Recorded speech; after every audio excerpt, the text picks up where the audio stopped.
त्यो समय मैले वेद पाठ गरेको भए, त्यो समय मैले पुराण लगाएको भए, त्यो समय मैले धर्म कर्मको कर्म गरेको भए, त्यो समय मैले आमा बाबाले भनेको मानेको भए, त्यो समय मैले राम्रो गतिमा हिँडेको थियो भने आज मेरो दशा यस्तो हुँदैन थियो भनेर बार बार पश्चाताप हुन्छ।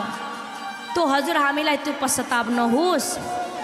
गरे वेद को पाठ हरदम न मैले, न वेदोक्त सत्कर्म थामे क्रमैले, गरौला गरौला निबन्धे माये, बिना कामले आय मैले गुमाए।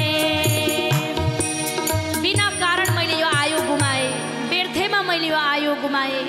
आखिरी यति पछुतो भइरहेको छ प्रभु, आज मलाई बेलैमा मैले वेद पाठ गरेको भए, बेलैमा धर्म कर्म गरेको भए, बेलैमा हजुरलाई सम्झेको भए दशा हुँदैन थियो। तब फेरि भन्छ त्यो जीव तडपी तडपी रुँदै रुँदै भन्दैछ, न वेदान्त वा धर्म का शास्त्र हेरे, बडाले भनेको न त बात टेरे, न विद्या कमाए न भक्ति बढाए, बिना कामले आयो मैले गुमाए। न त मैले बेलैमा विद्या आर्जन गरेँ, न त मैले बेलैमा धर्मको काम गरेँ, न त मैले बेलै छँदा कुनै पनि परोपकार आदि सत्कर्म गरेँ। प्रभु धिक्कार छ, मलाई धिक्कार छ, आज मैले यो कष्ट खेपिराख्नु परेको छ। त्यो जीवले भन्दैछ, यति तडपिन्छ नि, यति दर्दनाक हुन्छ नि, चरम सीमाबाट पार हुन्छ, चरम सीमाबाट त्यहाँ कुनै मन भएका हुँदैनन्। अत्यन्त भयानक दण्ड मिल्छ, अत्यन्त भयानक दण्ड।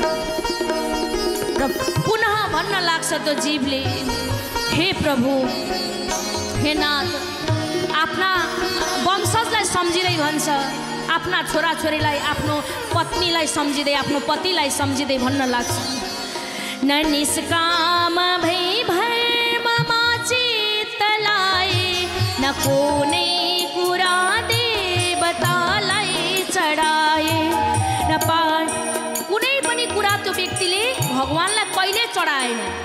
केही कुरा पाउँथ्यो हातमा क्वाप्पै खान्थ्यो, पाउँथ्यो क्वाप्पै खान्थ्यो, त्यो त राक्षसी भोजन भयो नि। हे प्रभु भनेर कहिल्यै सम्झेर खाएन, सधैँभरि एक्लो एक्लो एक्लै एक्लै। कुनै पनि न चान्द्रायणहरूद्वारा कुनै व्रत गरेर उसले पाप घटायो, न केही गर्यो। बिना कामले प्रभु आयो, मैले बर्बाद बनाएँ, बर्बाद बनाएँ, मैले समय बर्बाद बनाएँ। यति मूल्यवान मनुष्य शरीर मैले बेकारमा त्यसै गुमाए। हे प्रभु, न संसारमा सारमा दोष खोजे, न वैराग्यवान एक राग रोजे, न कान्ता न शान्ति कुनै हात लाए, बिना कामले आयो मैले बढाए, बिना कामले आयो मैले गुमाए। मैले कुनै त्यस्तो सत्य कर्म गरिन प्रभु, बिना कारण मैले यो आयुलाई घटाउँदै गएँ, घटाउँदै गएँ। आज यो सबै दण्ड भोगिराख्नु परेको छ। अबदेखि यस्तो कहिले गर्ने छुइनँ प्रभु। हे नाथ भन्छ, पटक पटक तडपेर माफी माग्छ, फेरि आउँछ, फेरि पापै कुण्डमा पस्छ। जय राधे।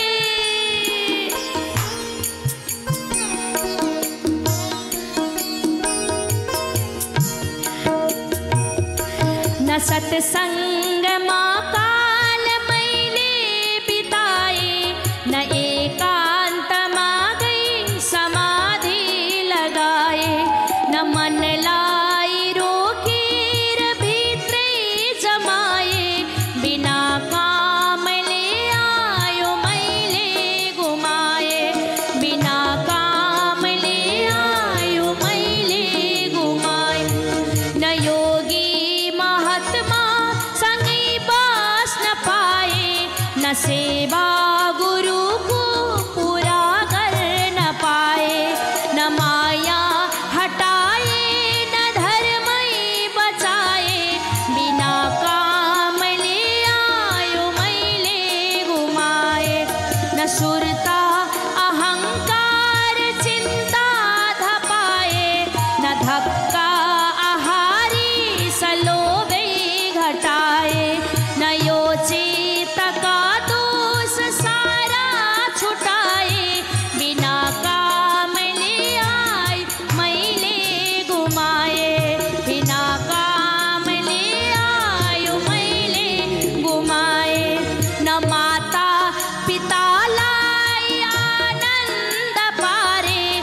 पुर्खा अघिका सबैलाई नै तारे न गई तीर्थमा बस्न हरदम रुचाए हे जगन्नाथ हे आज यो होस पाए जगन्नाथ आज होस पाए जगन्नाथ आज होस पाए।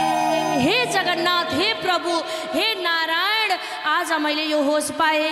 न त आफ्नो बा आमाले भनेकै कुरालाई मैले शिरोधार्य गरेँ, न पुर्खाहरूको कुरालाई मैले माने, न मेरो रीतिरिवाजले धर्म संस्कार अनि संस्कृतिलाई मैले अपनाएँ, न त मैले पितृका लागि केही दान पुण्यको कर्म गरेँ, न मैले देवताका लागि कहिल्यै कुनै त्यस्तो परोपकार गर्न त कर्मै गरे, न त तीर्थमा गएर एक रात भए पनि बास बसे, एक समय पनि, एक पग पनि, एक घडी पनि न त तीर्थमा जाने गए। म खाली क्रोधी थिएँ, कामी थिएँ, अत्यन्त लोभी थिएँ, अत्यन्त अहङ्कारी थिएँ। मलाई सबै यसैले पुग्छ भन्ने ठान्थे, तर प्रभु होइन रहेछ, होइन रहेछ, यतिकैमा नपुग्दो रहेछ। प्रभु जो व्यक्तिले परोपकार गरेर धर्म गरेर पुण्य आर्जन गरेको छ त्यो व्यक्तिले वास्तवमा सुखमय जीवन प्राप्त त यहाँ लोकमा गर्छ परलोकमा पनि गर्छ। हे प्रभु आज मेरो दिन यस्तो भयो भनेर पछुतायो, यो पश्चाताप यहाँहरूमा हजुर हामीमा नआओस्। त्यही भएर सुरुमै बुद्धि ज्ञानको अंकुर आउनुपर्छ, सत्कर्ममा लाग्नुपर्छ। प्रेमले भनौँ त आमा बाबा राधे राधे।